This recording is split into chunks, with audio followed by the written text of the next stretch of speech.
Welcome to Reddit After Hours, bringing you r/PettyRevenge, where a deranged tow truck driver threatens to throw OP's car in a ditch if they don't pay. Our first Reddit post comes from Pixel Detox, titled, "He made a rude comment in French in front of me, thinking I couldn't understand. But I did. I, a 28-year-old female, live in a 50-floor high-rise building in downtown Vancouver. I just got back from a sweet sunset run. A family entered the building with me and held the door for me. They were speaking French together, but I thanked them in English, the main language here in British Columbia. We all walked back towards the elevators and ended up all in the same elevator. The family was a couple and their 3 kids, all boys around 8 to 10 years old. I'm kind of bad with ages, but they were of the age of being able to speak and think enough to understand what is right and what is wrong. They were chatting in French, and since this is my mother tongue, I could understand everything they were saying.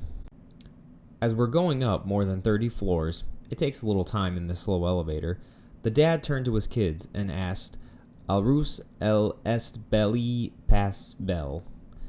Basically, my really bad French for, "So is she pretty or not pretty?" My brain suddenly froze, thinking, could he be speaking about me? One of the kids quickly responded, "Pas belle?" Basically means not pretty. I stopped breathing for a second, realizing now that it was truly me they were blatantly judging right in front of me. I froze. Sadly, that's mostly how I react when situations are just unbelievable. With just a few floors left, before I could escape this awkwardness, I had a choice to make. Let it go, or seize this once-in-a-lifetime opportunity for perfect linguistic revenge. I'm not the confrontational type, but I couldn't let this one slide. I wasn't the one that was deserving to feel awkward in this elevator. I kept my cool though as I exited the elevator. I turned back and with the most sassy French accent I could give, I said, "Bonne soirée," basically meaning, "have a good evening." The look on their faces was absolutely priceless. I left quickly, but in hindsight, I wish I'd made direct eye contact until the doors closed. I've dealt with rude comments before, but this moment was the chef's kiss. I've always dreamed of a situation like this where I could use another language to surprise someone who thought I couldn't understand them.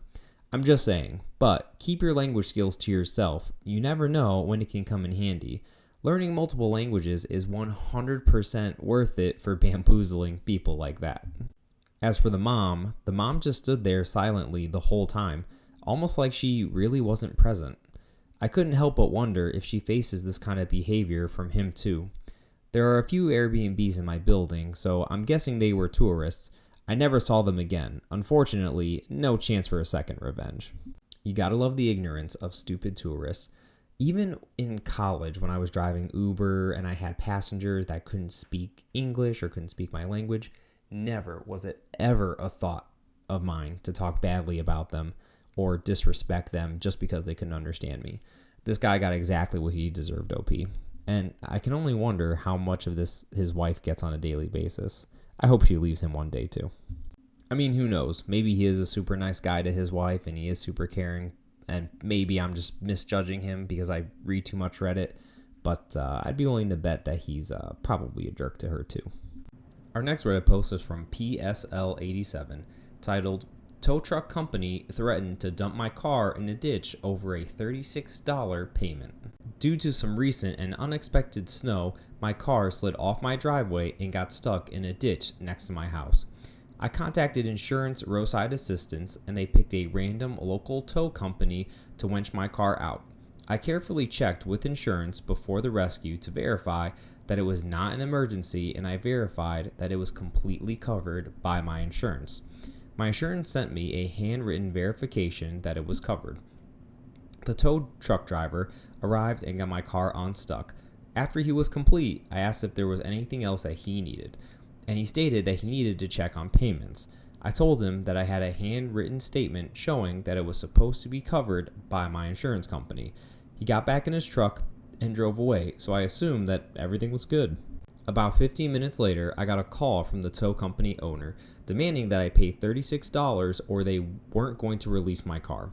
I was confused because my car was parked in my driveway and the driver was long gone. So I said my insurance company says it's covered, so please send an invoice and I can send that to them. The owner started screaming at me that that's not how this works. You must pay the remainder or we aren't leaving. I was like, your driver is already gone. She started yelling again. He's not supposed to do that. He will come back and block your driveway until you pay the $36. You cheapskates make me sick. He will come back and put your car in a ditch.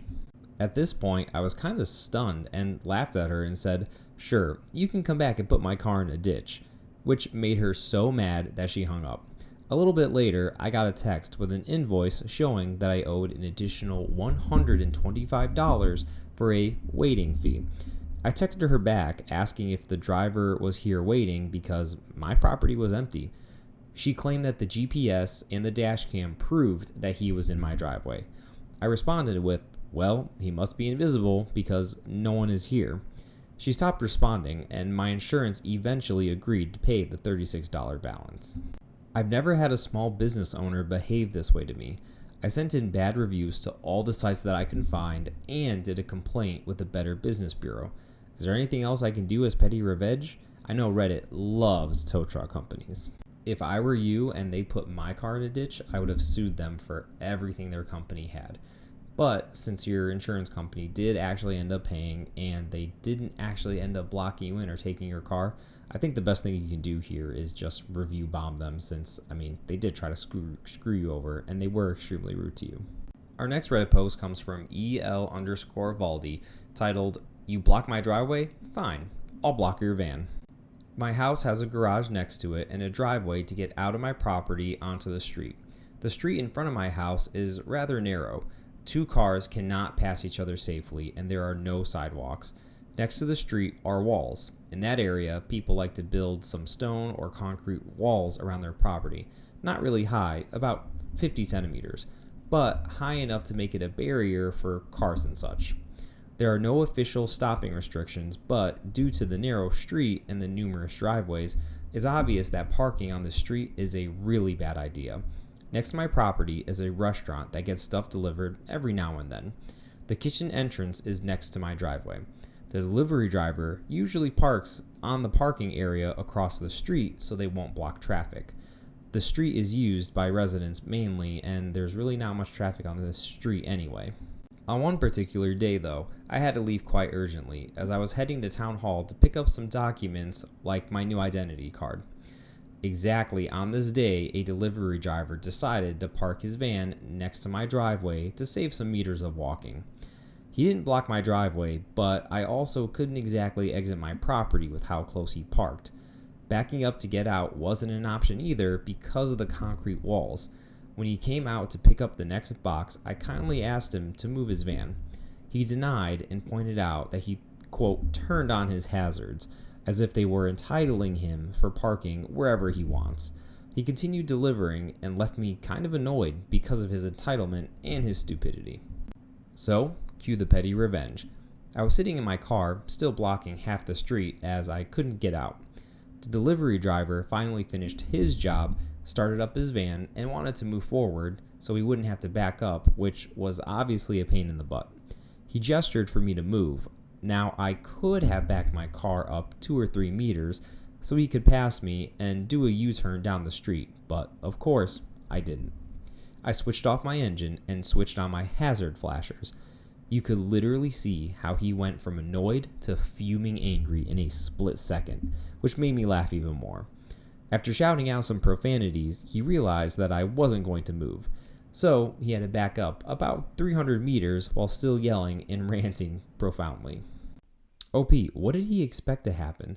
And for anyone listening that doesn't realize how long 300 meters is, that's basically longer than 3 NFL football fields. So this guy had to back up his truck more than 3 football fields when he could have just, maybe moved his little ramp at the back of it, moved his car, and let OP out, which may have taken a minute or two compared to all the hassle of backing up 3 whole football fields in a giant delivery truck.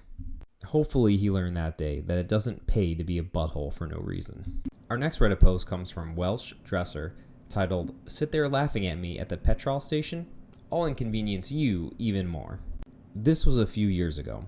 I pulled into my local petrol station and all the pumps were in use. So I pulled up behind one of the pumps, waiting for the van using it to finish and move off. After quite a few minutes, the driver casually strolled out of the shop in no hurry despite the queue at the busy forecourt and walked to his van. He could see that I and several other vehicles were queuing to use the pumps. The van driver in the pump next to him was obviously a friend. The driver finished up and the two of them stood and had a chat.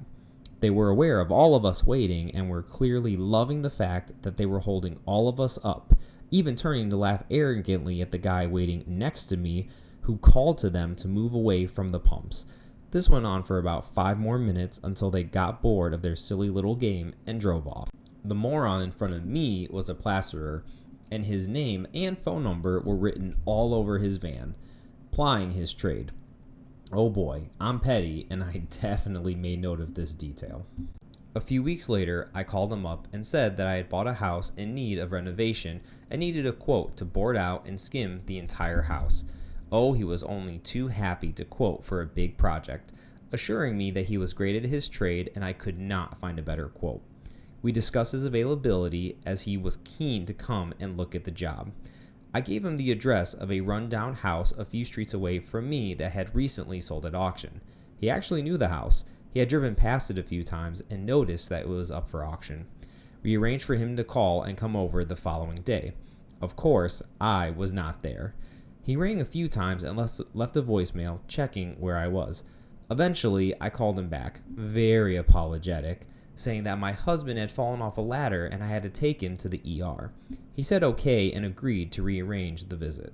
So, we arranged another time for a few days later. The next appointment came and I had 2 more messages from him, clearly annoyed that I wasn't there again. I called him back again and apologized and said I could totally understand his anger and his wasted time. It reminded me of the time that I was at a petrol station a few weeks ago and some idiot and his mate stood there having a good old chat while laughing at the drivers waiting to use the pump. I could hear a penny drop. That was when the raging and swearing started, which just led to me roaring with laughter. I made my point, and it was fabulous. I spent the next few weeks blocking various numbers from him sending abusive texts, but eventually he got bored of that. I hope he learned that his actions have consequences. OP, I think the best part about this revenge is that you'll never truly know how much money you actually cost this guy. 1, he had to waste gas money driving to wherever you were supposed to meet him to quote this job. And 2, he wasted valuable time that he could have spent quoting other real jobs that would have actually gotten him paid, all because he wanted to be a butthole to some people at the gas pumps. Totally justified. Love this petty revenge. That was Reddit After Hours, bringing you r/PettyRevenge. Thank you all for listening, and if you like these videos, like, comment, and subscribe as we put out new Reddit videos almost every single day. And if you have any suggestions on Reddit subs that you would like us to cover next, comment down below.